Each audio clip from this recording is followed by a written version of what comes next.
Differentiate करना है y equal to X raise to power X, ऐसे ही इनफाइनाइट तक है पावर में। तो इसमें तुमको ये देखना है कि अगर अब देखो नॉर्मली डिफरेंशिएट ये होगा नहीं, लॉग भी लोगे तो ये इनफाइनाइट बार बाहर आएगा, प्रॉब्लम होगी। तो पहले इसको सिंप्लीफाई करो। अब तुम सिंप्लीफाई कैसे करोगे? देखो x की पावर x ऐसे ही इनफाइनाइट तक है। अब ये वाला अगर x ना होता, ध्यान दो, मतलब यहाँ पे x तो है लेकिन मान लो x ना होता तो बताओ क्या कोई फर्क पड़ा? अभी भी तो ये लिखा है ना x की पावर x इनफाइनाइट तक। भैया इनफाइनाइट में से एक घटाओ, कितना आएगा? इनफाइनाइट ही तो आएगा। Yes sir. अरे नहीं समझे? समझ क्या समझे अब यही बता दो बस। ये x है, यहाँ पर x की पावर x ऐसे इनफाइनाइट तक है। अब बताओ क्या समझे? y इक्वल टू एक्स की पावर y। अरे भाई y इक्वल टू एक्स की पावर, ये y ही तो है। अच्छा देखो y क्या है? y क्या है? x की पावर x इनफाइनाइट तक। तो एक x हटा लें तब भी तो ये y ही है, इनफाइनाइट तक है, उसमें से एक x हटा लोगे तब भी तो कोई फर्क पड़ा नहीं, यानी अभी भी ये y है। तो एक x हटा ले अगर, तो उसके बाद भी जो ऊपर लिखा हुआ वो इनफाइनाइट तक है, मतलब y है। बात समझ पा रहे हो? Yes sir. बात समझ पा रहे हो? Yes sir. तो ये जो लिखा था x की पावर x ऐसे इनफाइनाइट तक, इसका डिफरेंशिएशन करने के लिए जो टर्म, ध्यान से सुनना, जो टर्म रिपीट कर रहा हूं, जैसे x की पावर x फिर x, जो रिपीटिंग टर्म है उसमें से एक हटाकर बाकी को y मान लो। ठीक, लॉजिक समझे? यस समझ गए। अब ऐसे तुमको बहुत सवाल मिलेंगे, अभी मैं बता रहा हूँ। अब बताओ दोनों तरफ क्या लेंगे? अभी पावर वेरिएबल ये भी है, देखो x भी और y भी वेरिएबल है। तो जब भी वेरिएबल की पावर वेरिएबल हो तो क्या करते हैं? लॉग लेते हैं। भैया लॉग लेते हैं तो यहाँ पे हो जाएगा log y is equal to log of x raise to power y। सही है? Yes sir. अब log y का डिफरेंशिएशन बोलो, 1 upon y into D Y upon D X. समझ में आया होगा? Yes sir. समझ में आया होगा? और log x raise to power y आप जानते हैं, सिंप्लीफाई करेंगे तो y log x आएगा। इसको डिफरेंशिएट करो तो पहला टर्म y log x का डिफरेंशिएशन 1/x, दूसरा टर्म log x और y का डिफरेंशिएशन dy अपॉन dx। सही है? Yes sir. अब तुमको यही dy अपॉन dx चाहिए ना? Yes sir. तो वो यहाँ भी है और यहाँ भी है ना? Yes sir. तो इसको इधर ले आओ तो dy अपॉन dx जो तुमको बताना है वो हो गया कॉमन। ब्रैकेट में क्या बचा? 1 upon y minus log x is equal to y upon x। Yes sir. तो dy upon dx equal to इसमें y अपॉन x में इस पूरे टर्म से डिवाइड हो जाएगा, यानी ब्रैकेट में 1 upon y minus log x। समझ में आया? Yes sir. ये समझ में आया? नहीं ना? यस सर, समझ में आ गया। फिर से बताया था, देखो इसे लिखा है y इक्वल टू एक्स की पावर x फिर x। तो देखो अगर एक x को यहाँ से मैं हटा लूँ, मान लो एक x नहीं है, सिर्फ यहाँ से देखो x की पावर x इनफाइनाइट तक, तो अभी भी वही लिखा है जो पहले लिखा था। तो इस पूरे टर्म को यहाँ से लेके यहाँ तक इसको y मान सकते हैं। तो ये हो गया x की पावर y। अब x भी वेरिएबल है और y भी वेरिएबल है, तो दोनों तरफ log ले लो। तो log y is equal to log x raise to power y, और पावर आप जान रहे हैं y की बाहर आ जाएगी, log की प्रॉपर्टी होती है ना, तो y बाहर y log x। अब दोनों तरफ डिफरेंशिएशन करो, यहाँ मल्टीप्लाई रूल लगेगा और यहाँ log y का डिफरेंशिएशन 1 अपॉन y, लेकिन चूंकि ये y है इसलिए dy अपॉन dx भी लिखोगी। और इसमें y बाहर आ गया है, ये इसमें मल्टीप्लाई रूल लगाओ, y लिख लिए, log x का differentiation 1/x plus log x लिख लिए, y का डिफरेंशिएशन dy अपॉन dx। ये समझ में आया? अब तुमको यही dy अपॉन dx बताना है, इसको इधर ले आओ, तो dy अपॉन dx यहाँ भी है, कॉमन हो गया, यहाँ बचेगा 1 अपॉन वाई माइनस ये log x is equal to Y upon X, और ये बताना है इस पूरे से डिवाइड कर दो, तो ये 1 upon Y minus log x से इसमें डिवाइड हो गया, बस ये आंसर आ गया।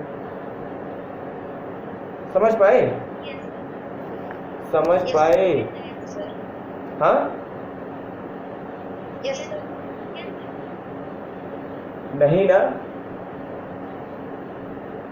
नहीं समझे ना? समझ गए सर। समझ गए? बोल भैया, यस सर। समझ गए सब लोग? यस अब देखते हैं कितने लोग समझ गए, सर। अब देखते हैं कितने लोग समझ गए। रुक जाओ, अभी समझ में आ जाएगा मेरे कि तुम लोग कितने लोग समझे। जैसे लिखा है y is equal to sine X, क्या लिखा है? y is equal to sin x। Square root बड़ा सा, खूब बड़ा सा square root plus square root of बड़ा सा sine x plus square root of बड़ा सा फिर साइन एक्स प्लस ये वाला स्क्वायर रूट सबके ऊपर लगा है, ये वाला इसके नीचे सबके ऊपर लगा है, ये वाला इसके नीचे, ये वाला इसके नीचे, एंड सो ऑन, ऐसे ही इनफाइनाइट तक है।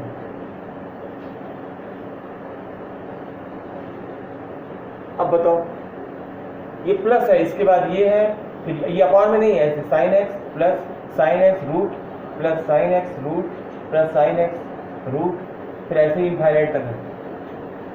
अब बताओ, इसमें ये बच्चा है, पहले तुम ये पहचानो कि समझ में आ रहा है ना क्या लिखा है, क्या लिखा है समझ में आ रहा है ना? Yes sir. इसमें ये पहचानो कि कौन सा टर्म रिपीट कर रहा है। बताना है कि sin x कर रहा है। नहीं नहीं, बताना है तुमको कि कौन सा टर्म रिपीट कर रहा है। Under root sin x। हाँ देखो, रूट फिर साइन एक्स फिर प्लस फिर रूट। अच्छा, अगर मैं ये वाला एक टर्म हटा लूँ, ये रूट इतना और ये साइन एक्स हटा लूँ, तो जो बचा देखो यहाँ से फिर रूट साइन एक्स फिर रूट साइन एक्स फिर रूट साइन एक्स, तो कोई फर्क तो पड़ा नहीं, इनफाइनाइट तक अभी भी वही रहेगा जो पहले था। Yes sir. यानी अगर मैं एक साइन एक्स ये वाला हटा लूँ तो जो बचा हुआ टर्म है वो क्या है, क्या है, इसको मैं हटा लूँ, जो बचा हुआ टर्म है वो क्या है, y। तो y equal to square root of sine x plus Y. बात समझ में आई? Yes sir. अब अगला टर्म अच्छे से जानते हो, डिफरेंशिएट करना है, दो टर्म स्क्वायर कर लो ना, यस सर। इससे अंडर रूट हट जाए, y square equal to sine x plus y, y square का differentiation 2y into D Y upon D x, as usual जानते हो। Yes sir. साइन एक्स का differentiation cos x plus y का differentiation d Y upon D x. अब d Y upon D x यहाँ भी है, यहाँ भी है, इसको इधर ले आओ, तो D Y upon D X हो गया कॉमन, यहाँ बचा 2y minus 1 equal to cos X, D Y upon D X equal to cos X, D Y upon D X is equal to cos X divided by 2y minus 1। समझ में आया? Yes sir. समझ में आया? समझ में आया? नहीं ना? आ गया। तो अगर ऐसा कोई भी सवाल होगा तो अब तुमको क्या पहचानना है, समझ गए? देखो, अगर इन्फिनिटी तक दिया है तो खुश हो जाओ पहले ही, क्योंकि ये जान लो इसमें कोई टर्म रिपीट कर रहा है, अगर तुम उसी को पहचान लिए तुम्हारा ये भी सवाल बहुत इजी सा हो जाएगा। बात समझ रहे हो? Yes sir. Yes sir. पक्का? Yes sir. अच्छा, अगर यहाँ पे साइन लिखा होता है, यहाँ जहाँ साइन लिखा, आ गया था। अगर यहाँ साइन लिखा हुआ जहाँ है, अगर यहीं पे लिखा होता टेन टेन टेन, सब जगह टेन होता, तो कैसे लिखते हैं इसको? अगला स्टेप क्या होता है? y equal to tan x plus Y tan x plus Y, y फिर square स्क्वायर is कर equal लेते to tan x plus y. तब भी आ जाता ना। Yes sir. मतलब ये कठिन नहीं है ना यार, इजी सा है, नहीं इसका लॉजिक एकदम इजी सा है। अब तुम इसको लगाओगे जब तो तुमको कुछ बातें पता होनी चाहिए। जैसे y का differentiation dy upon D X, Y square का 2y into D Y upon D X ना। बात समझ रहे हैं, बात समझ रहे हैं? Yes, पक्का sir. पक्का yes sir. ठीक। देखो तुम लोग ट्रिग्नोमेट्री पढ़े हो ना,